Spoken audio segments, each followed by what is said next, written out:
લાંબા સમય પહેલા એક એકલો હાથી એક વિચિત્ર જંગલમાં સ્થાયી થવા આવ્યો હતો.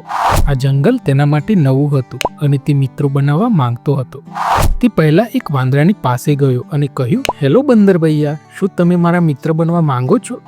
વાંદરાએ કહ્યું, તમે મારી જેમ ઝૂલી શકતા નથી કારણ કે તમે ખૂબ મોટા છો, તેથી હું તમારો મિત્ર બની શકતો નથી. આ પછી હાથી એક સસલાની પાસે ગયો અને તે જ પ્રશ્ન પૂછ્યો. સસલાએ કહ્યું, તમે મારા બિલને ફિટ કરવા માટે એટલા મોટા છો, તેથી હું તમારો મિત્ર બની શકતો નથી. પછી હાથી તળાવમાં રહેતા દેડકા પાસે ગયો અને તે જ પ્રશ્ન પૂછ્યો. દેડકાએ તેને જવાબ આપ્યો, તું મારા જેટલો ઊંચો કૂદકો મારવા માટે ભારે છે, તેથી હું તારો મિત્ર બની શકતો નથી.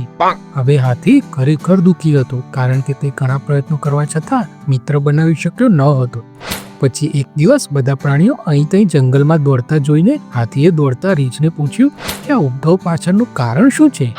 રીંછે કહ્યું, જંગલનો સિંહ શિકાર પર છે, તેઓ પોતાને બચાવવા માટે દોડી રહ્યા છે. આવી સ્થિતિમાં હાથી સિંહ પાસે ગયો અને કહ્યું કે મહેરબાની કરીને આ નિર્દોષ લોકોને નુકસાન ન પહોંચાડો, કૃપા કરીને તેમને એકલા છોડી દો. સિંહે તેની મજાક ઉડાવી અને હાથીને એક બાજુ ખસવા કહ્યું. ત્યારે હાથીએ ગુસ્સે થઈને સિંહને પૂરી તાકાતથી ધક્કો માર્યો, જેના કારણે તે ઘાયલ થઈને ભાગી ગયો. હવે બીજા બધા પ્રાણીઓ ધીમે ધીમે બહાર આવ્યા અને સિંહની હાર પર આનંદ કરવા લાગ્યા.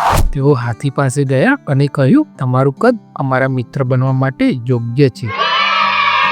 તો મિત્રો, આ વાર્તા આપણને એ શીખવે છે કે વ્યક્તિનું કદ તેની યોગ્યતા નક્કી કરતું નથી. તો મિત્રો, વાર્તા સારી લાગે તો લાઈક કરજો, ચેનલને સબસ્ક્રાઇબ કરજો. મળીશું બીજા વિડીયોમાં. જય હિન્દ, જય ભારત, જય જય ગરવી ગુજરાત.